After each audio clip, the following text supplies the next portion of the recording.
सितंबर 2001 के बाद अमेरिका के राष्ट्रपति का उस स्थान पर जाकर दिया गया भाषण, उसका फिर अपने कांग्रेस के अंदर दिया गया भाषण और हमारे गृह मंत्री का हैदराबाद में और यहां दिया गया वक्तव्य में आपको कोई समानता दिखती है?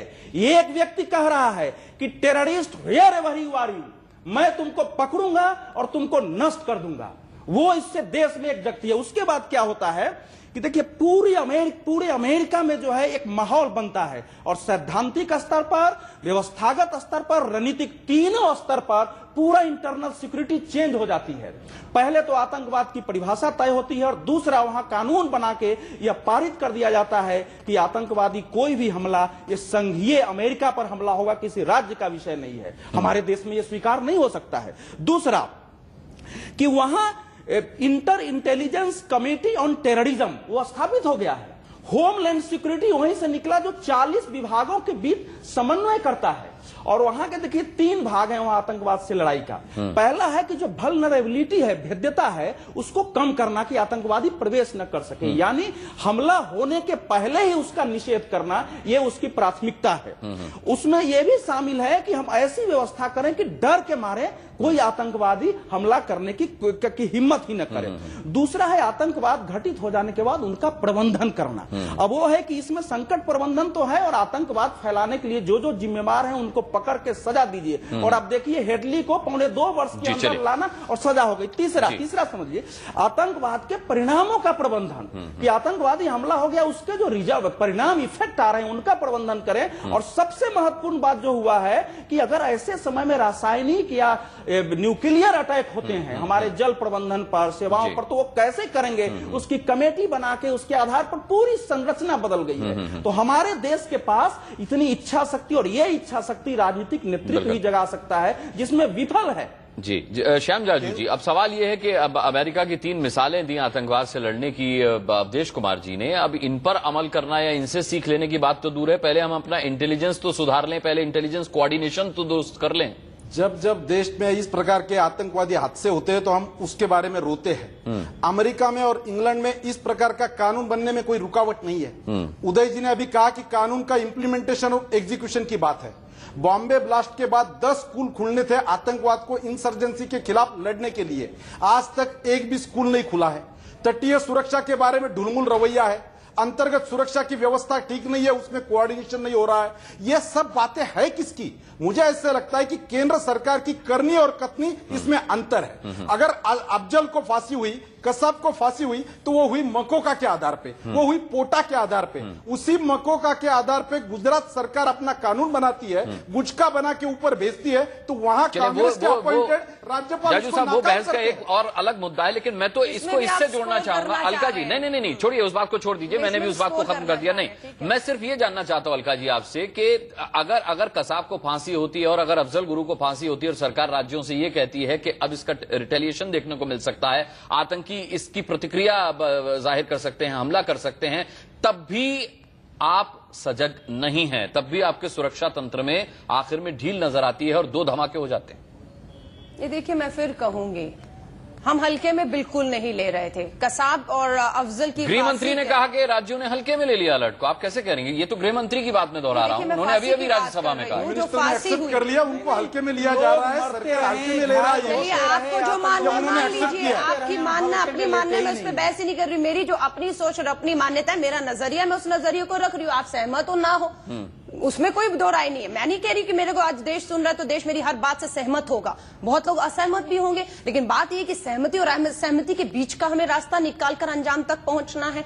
आपने कहा कि गृह मंत्री ने, माफी चाहूंगी, आपका प्रश्न क्या था? मेरा प्रश्न ये था कि अगर हमारे गृह मंत्री जी अगर हमारे गृह मंत्री की तरफ से अलर्ट जारी किया गया, गृह मंत्रालय की तरफ से अलर्ट जारी किया गया, राज्यों को यह आगाह किया गया कि कसाब को फांसी हुई है, अफजल गुरु को फांसी हुई है, इसका परिणाम देखने को मिल सकता है, आतंकी इसका जवाब दे सकते हैं, तो फिर बावजूद उसके सुरक्षा तंत्र में इतनी ढिलाई क्यों सामने आती है? अच्छा, मैं आपको एक बात बताती हूँ, गृह मंत्री से किसने ले जाकर पूछा और उस रिपोर्ट को दिखाया कि पूरे देश में, खास तौर से कसाब नहीं, अफजल गुरु की फांसी के बाद जिस तरह से कर्फ्यू कश्मीर में लगा और बहुत लोग दिल्ली में भी प्रदर्शन उसके खिलाफ करते हुए मिले, उसके बाद कितने हमले होने की आशंकाएं थी, कितनों को कामयाबी से रोकने में गृह मंत्रालय इस देश का कामयाब हुआ, उसकी भी रिपोर्ट दीजिए और दिखा दीजिए। तो मैं नहीं कहती हूँ मैं ये नहीं कहती हूँ कि जहाँ शाबाशी के हकदार है वहाँ शाबाशी दी जाएगी अलका जी। नहीं, शाबाशी नहीं चाहिए, लेकिन पर ये मत कहिए कि हम सब फेल हुई। ये सिर्फ कांग्रेस की सरकार, गृह मंत्री की बात नहीं है। हमारी इंटेलिजेंस, हमारे देश की पुलिस, हमारे देश की ATS, NSG का प्रश्न, वही दिलसुख नगर को लेकर हैदराबाद को 1 अरब चलिए, जिन्होंने ये हादसा किया है आपको सुनकर वो बहुत खुश हो रहे होंगे, क्योंकि वो सिर्फ धमाका वहाँ हैदराबाद में नहीं, वो धमाका राजनीति में भी करना चाहते थे। जो बिखराव लाए वो कामयाब लग रहे हैं, वो कामयाब लग रहे हैं। जो राजनीति पूरी राज्य व्यवस्था फेल है इस मायने में। आतंकवादी हमला कर देंगे और हम अपनी पीठ थपथपाएंगे कि देश में बाकी जगह हमला नहीं हुआ, केवल हैदराबाद में हुआ। आपका वो पुलिस धमाका थानेदार सिर्फ हर हैदराबाद रोज में अपनी नहीं पीठ हुआ। थपथपा ले, देखो आज चोरी नहीं हुई। उसकी गूंज पार्लियामेंट में भी सुन के वो खुश हो रहे हैं कि राजनीति को बिखरा दिया उन्होंने। तो आप दिखा भी रहे हैं, कहने की बात करते हैं कि हम एक है पार्टी के साथ, पर आप एक नहीं दिख रहे हैं। आपके जो आतंकवादियों ने हैदराबाद हमला किया वो बहुत खुश हो रहे हैं आपको देखकर कि वो कामयाब हो गए हम राजनीतिक दलों को बांटने में दोबारा से। केंद्र सरकार को हमारा आह्वान है, 2005 से 2012 तक 22 बार हमले हुए, एक भी मीटिंग की पहल केंद्र सरकार ने नहीं। अलका जी, नहीं जाती।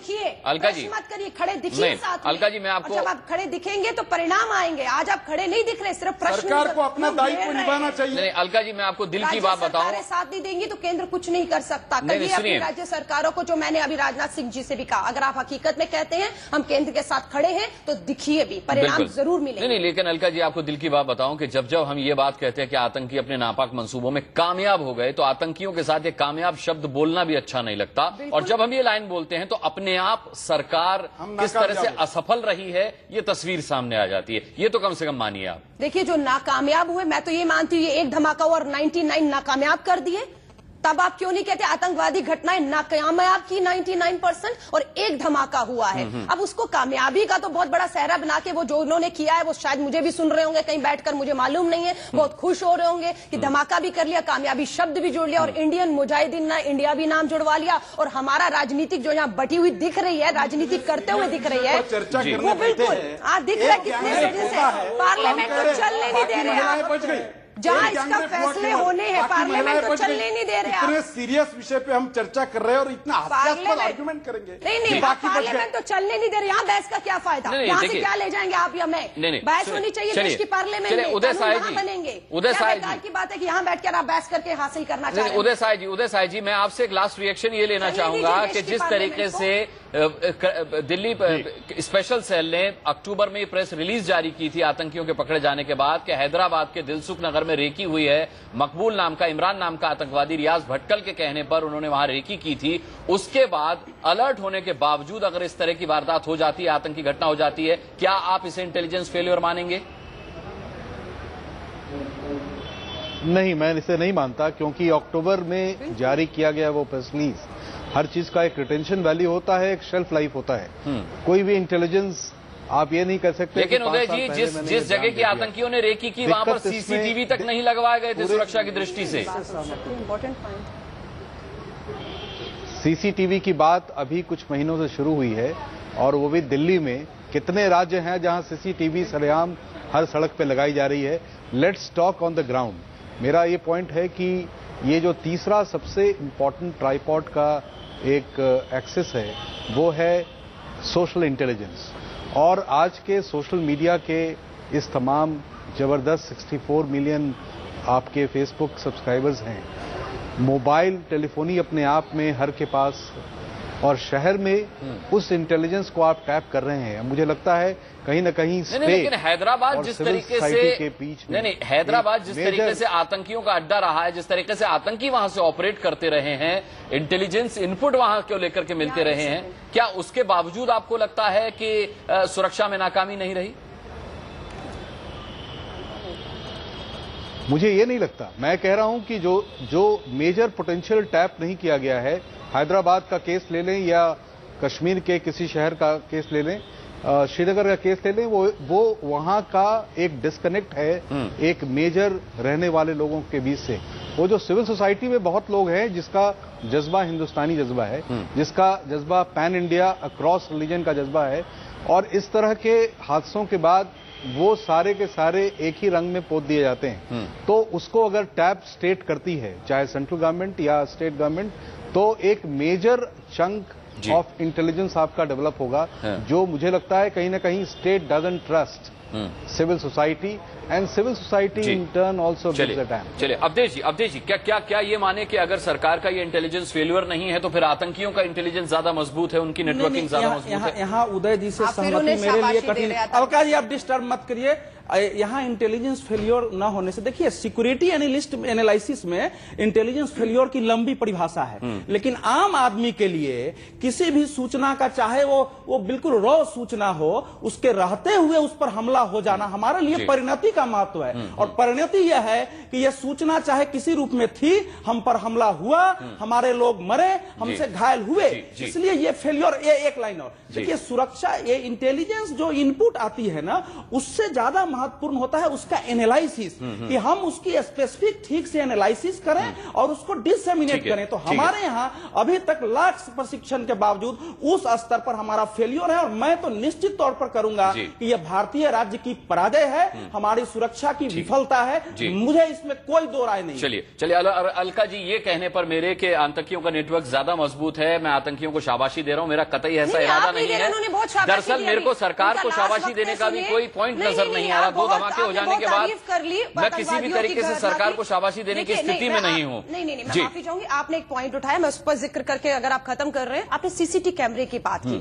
जब गृह सुरक्षा के लिहाज से बहुत आम चीज हो चुकी है, बहुत बड़ी बात है। मैं ये कहूंगी 16 तारीख दिसंबर को जो घटना हुई, सीसीटीवी कैमरा ना आते तो वो बस नहीं आती, उस बस के पीछे लिखा हुआ एक यादव शब्द होता और ना ये कराई। लेकिन ये आप मुझे डिस्टर्ब मत करिए, अब आप चुप रहिए। अब आप क्यों माफी चाहूंगी, अब आप मत बीच में बोलिए। तो सीसीटीवी कैमरे की अगर केंद्र ने कहा, कोयम्बटूर की बात हो रही है, चेन्नई की बात हो रही है, इसमें हैदराबाद भी था, अगर कहा गया अलर्ट है, यहां पर गुंजाइश है, तो राज्य सरकारों की जिम्मेदारी बनती थी कम से कम कैपिटल में सीसीटीवी कैमरा बहुत बड़ा एक सबूत हमारे पास हो सकता था, जो कैद कर सकता था कौन लोग थे जो भीड़ का हिस्सा बने, जिन्होंने साइकिल में। तो मुझे लगता है एक बहुत बड़ी हमें कामयाबी मिल सकती थी। अभी भी हम गंभीरता से सीसीटीवी कैमरास को या इसको लेंगे तो हम, मुझे लगता है, सुधार कर बिल्कुल। और ये प्राथमिक तौर पर इसे कोई गंभीरता से सरकार को ही लेना होगा, क्योंकि ये जाहिर सी बात है कि बुनियादी जो सवाल हैं उसके जांच में हमें जवाब मिल सकेंगे या नहीं मिल सकेंगे। बहरहाल चर्चा हम कर रहे थे इस पर, हमारे साथ श्याम जाजू थे बीजेपी से, बहुत बहुत धन्यवाद आपका।